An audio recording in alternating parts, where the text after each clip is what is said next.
Des visas pour l'Union européenne. Le Kosovo risque de se dépeupler de plus de la moitié de ses habitants.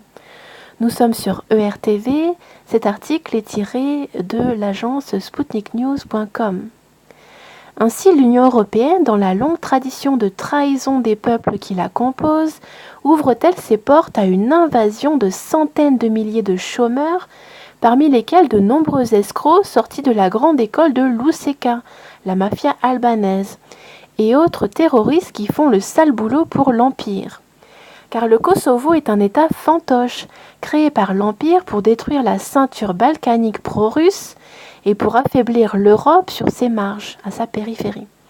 27 ans après les guerres yougoslaves, de 1991 à 2001, les Européens de l'Ouest vont sentir leur douleur d'avoir défendu militairement cette engeance. Mais ce sont encore une fois les peuples qui vont morfler, pas leurs dirigeants, qui jouent depuis trop longtemps avec le feu antinational. Ça, c'était spécifiquement l'avis de la rédaction d'Égalité et Réconciliation. Maintenant, venons-en à la publication de Sputnik News. Le 18 juillet 2018 au soir, le commissaire européen aux migrations, Dimitris Avramopoulos, a annoncé que Pristina, la capitale du Kosovo, avait satisfait à toutes les exigences requises pour la levée des visas, depuis longtemps promises par l'Union européenne. Pour le Kosovo d'aujourd'hui, la libération du régime des visas est très dangereuse, je cite, a indiqué un politologue kosovar à Sputnik.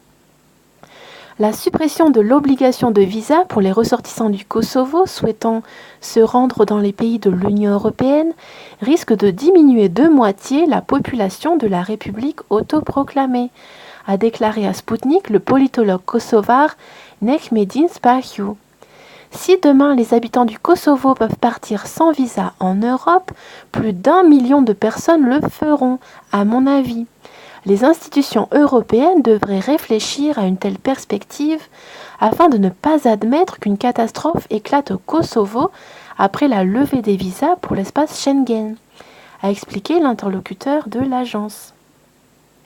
Selon le dernier recensement de la population datant de 2011, plus d'1 700 000 personnes, dont 1 600 000 Albanais, habitaient au Kosovo où, d'après les données publiées il y a 2 ans par l'agence kosovare des statistiques, le chômage parmi la population active de moins de 64 ans s'élève à 64,8%.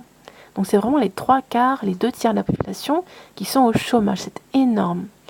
Aussi, M. Spahiu estime-t-il qu'on ne devrait soulever la question de libéralisation des visas qu'après que les habitants du Kosovo puissent espérer un avenir meilleur. Donc, entre parenthèses, chez eux, déjà. La misère règne au Kosovo, c'est un fait. Les gens ne meurent évidemment pas de faim, mais à part du pain et une paire de chaussures, ils ont besoin d'un espoir.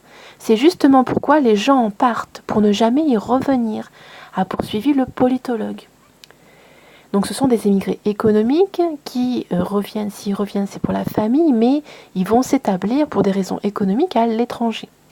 Et d'ajouter qu'il ne doutait pas un seul instant que les jeunes kosovars n'attendaient que la levée des visas pour partir. Il se peut que pour l'Union européenne, avec ses 500 millions d'habitants, 1 ou 2 millions de personnes de plus venant du Kosovo ne pose pas de problème. Mais pour le Kosovo, ce serait une perte très sensible, a résumé l'interlocuteur de Sputnik.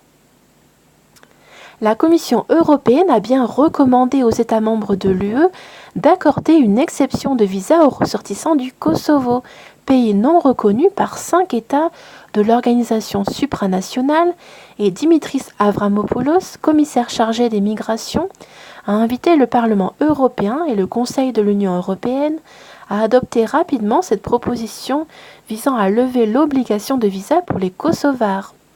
La province autonome serbe du Kosovo Metochi a unilatéralement proclamé son indépendance en février 2008. En 2010, la Cour internationale de justice, CIG, a reconnu l'indépendance de la région.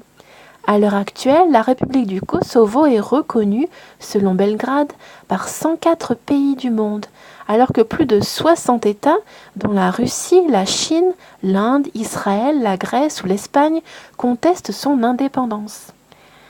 A plus.